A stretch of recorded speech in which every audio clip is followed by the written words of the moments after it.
Doctor soya Joseph, ഇവിടെ police കാണിച്ചതൊരു അമിതോത്സാഹമാണോ? താങ്കൾക്ക് അങ്ങനെ ഒരു അഭിപ്രായമുണ്ടോ? അല്ല, ഞാൻ ആദ്യം ഈ പറഞ്ഞതുപോലെ ഇപ്പോൾ ഈ നടന്ന ചർച്ചയുടെ ഒരു എനിക്ക് പറയാനുള്ള ഒരു അഭിപ്രായം ഞാൻ ആദ്യം ഒന്ന് പങ്കുവെക്കാം.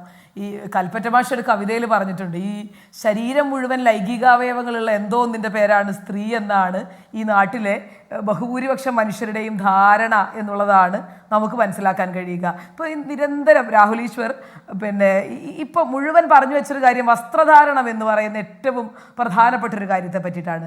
ഹണിയുടെ വസ്ത്രധാരണത്തിൽ വലിയ പിശകുണ്ട്, വലിയ പ്രശ്നമുണ്ട് എന്ന് പറഞ്ഞു വെക്കുകയാണ്. അപ്പോൾ എന്താണ് നമ്മൾ അതൊക്കെ ഓരോരുത്തരുടെ സ്വാതന്ത്ര്യമാണ് എന്ന് പറഞ്ഞു വെക്കുമ്പോൾ, ഇനി ഇതൊക്കെ നിൽക്കുമ്പോൾ തന്നെ ബോച്ചയുടെ വസ്ത്രധാരണത്തെ പറ്റി ഇപ്പം നിങ്ങൾക്കൊക്കെ അറിയാം, അദ്ദേഹം ഒരു പ്രത്യേക രീതിയിൽ വസ്ത്രം ധരിക്കുന്ന ഒരാളാണ്, അങ്ങോട്ടും ഇങ്ങോട്ടും.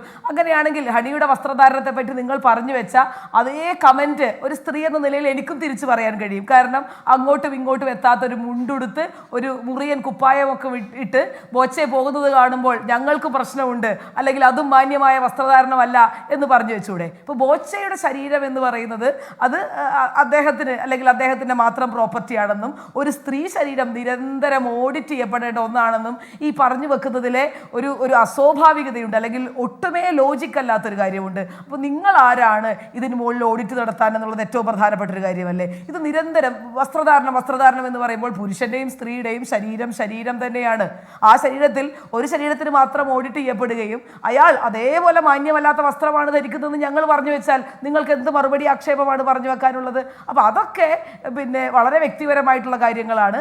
അത് പറഞ്ഞു വെക്കുമ്പോൾ നിങ്ങൾ കൂടെ മാന്യമല്ലാത്ത എന്ന് പറയുന്ന ഒരു വാക്ക് ഉപയോഗിക്കുമ്പോൾ അതിൽ കൃത്യമായി ഡിഫൈൻ ചെയ്യാൻ കൂടെ പഠിക്കണം. അതെങ്ങനെയാണ്? അങ്ങനെയാണെങ്കിൽ രണ്ടു പേർക്ക് അത്തരത്തിൽ നിങ്ങൾ തീർച്ചയായും ഡിഫൈൻ ചെയ്യേണ്ടി വരും. അപ്പോൾ പോലീസിൻ്റെ കാര്യവുമായി ബന്ധപ്പെട്ട് ഇതൊരു ഈ ബോബി ചെമ്മണ്ണൂർ എന്ന് പറയുന്നത് ഒരാളല്ല.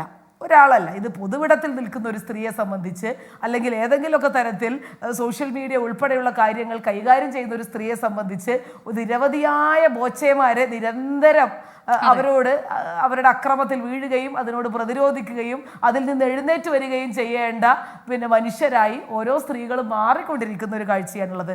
അതിൽ വസ്ത്രധാരണത്തിൻ്റെയോ അല്ലെങ്കിൽ നിങ്ങൾ പറഞ്ഞു വെക്കുന്നതിൻ്റെയോ ഒന്നുമല്ല. അത് നിങ്ങളുടെ രാഷ്ട്രീയമാവാം, നിങ്ങൾ പറയുന്ന നിലപാടുകളാവാം. ഇതൊക്കെ കൊണ്ട് ഞാൻ പറയുന്നത് നിങ്ങളുടെ ഒരു മെറ്റീരിയൽ ആയിട്ടുള്ളതോ അല്ലെങ്കിൽ ഫിസിക്കലായിട്ടുള്ളതോ ആയിട്ടുള്ള ഒരു ക്രൈറ്റീരിയ കൊണ്ടും അല്ല നിങ്ങൾ ആക്രമിക്കപ്പെടുക. പലപ്പോഴും നിങ്ങൾ പറയുന്ന നിലപാടുകൾ കൊണ്ടും നിങ്ങളുടെ രാഷ്ട്രീയം കൊണ്ടും യാതൊരു ബോധ്യവുമില്ലാതെ പറഞ്ഞു വെക്കുന്ന ബോച്ചേമാരാണ് ഈ നാട്ടിലെ. ഇപ്പൊ നേരത്തെ രാഹുൽ പറഞ്ഞല്ലോ, 99% ആളുകൾക്കും ബോച്ചയുടെ കൂടെ നിൽക്കാനാണ് താല്പര്യം. അപ്പൊ അതേപോലെ നിരന്തരം ഈ 99% ആളുകളും ഇതാണ് പറയുന്നതെങ്കിൽ ഞങ്ങളെപ്പോലെയുള്ള പൊതുവിടത്തിൽ നിൽക്കുന്ന സ്ത്രീകൾ നിരന്തരം ഇത്തരത്തിൽ ആക്രമിക്കപ്പെടുന്ന ഒരു സാഹചര്യം കൂടി ഇവിടെയുണ്ട്. അത് ഏറെയും കുറഞ്ഞിരിക്കും.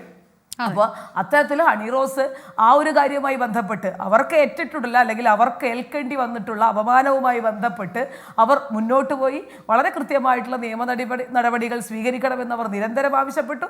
പിന്നെ ആ പറയുന്നത് പോലെ അവർക്ക് പ്രിവിലേജുകളുണ്ട്. ആ പ്രിവിലേജുകൾ അവർ ഉപയോഗിക്കുന്നു എന്നുള്ളതും വാസ്തവമാണ്. കാരണം ഒരു സിനിമ നടി എന്ന നിലയിൽ അല്ലെങ്കിൽ ഒരു സെലിബ്രിറ്റി എന്ന നിലയിൽ അവർക്ക് മുഖ്യമന്ത്രിയെ ആക്സസ് ചെയ്യാൻ കഴിയുന്നു അല്ലെങ്കിൽ വിളിക്കാൻ കഴിയുന്നു എന്നുള്ളത് വളരെ പ്രധാനപ്പെട്ട ഒരു കാര്യമാണ്. പക്ഷേ കേരളത്തെ സംബന്ധിച്ച് കേരളത്തിൻ്റെ പൊതുവിടങ്ങളിൽ നിൽക്കുന്ന സ്ത്രീകൾ കൊടുത്തിട്ടുള്ള നിരവധിയായ സൈബർ കേസുകൾ, സൈബർ മാത്രമല്ല, അല്ലെങ്കിൽ ഇത്തരത്തിൽ മാന്യമല്ലാത്ത സംസാരം കൊണ്ട്, മാന്യമല്ലാത്ത കമൻറ്റുകൾ കൊണ്ട്, മാന്യമല്ലാത്ത ഇടപെടലുകൾ കൊണ്ട് നടത്തിയിട്ടുള്ള നിരവധിയായ ക്രൈമുകൾ, അതിൻ്റെ കൃത്യമായിട്ടുള്ള കണക്കുകൾ, അത് 2 വർഷത്തെയോ 3 വർഷത്തെയോ അല്ല, 10 വർഷവും അല്ലെങ്കിൽ 8 വർഷവും ഒക്കെ പഴക്കമുള്ള കേസുകളുടെ മുകളിൽ ഒരു നടപടിയും എടുക്കാതെ നിൽക്കുന്ന പോലീസും ഇവിടെയുണ്ട്. അപ്പോൾ അതുകൊണ്ട് ഈ ബോബി ചെമ്മണ്ണൂരിനെ അറസ്റ്റ് ചെയ്തതുകൊണ്ട് കേരളത്തിലെ പോലീസും കേരളത്തിലെ മുഖ്യമന്ത്രിയും കേരളത്തിലെ സർക്കാരും അങ്ങ് മൊത്തം സ്ത്രീപക്ഷത്തെ രക്ഷിക്കാൻ വേണ്ടി അവതരിച്ചു എന്നുള്ള തെറ്റിദ്ധാരണയൊന്നും ഞങ്ങളെപ്പോലെയുള്ള സാധാരണക്കാരായ